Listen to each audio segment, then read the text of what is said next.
Hey guys, my name is Elijah, and in this tutorial I will show you how to delete your LinkedIn account. So in order to close your LinkedIn account, first go over to LinkedIn, then click on this Me Profile icon and it will drop down this menu.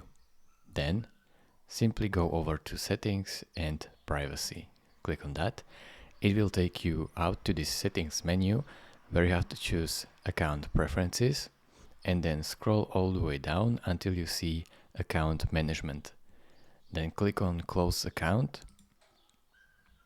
and here, as you can see, they are sorry to see you go, and here it will say, are you sure you want to close your account?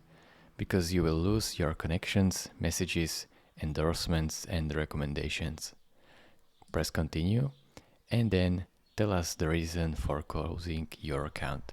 So choose one of these and then press next. Here you have to type your password in order to close your account. So do exactly that. Then press done. And as you can see, they have closed your account. It is really that easy, guys. Thank you for watching. If this video was helpful to you, consider subscribing and liking this video, and I will see you in the next tutorial. Bye bye.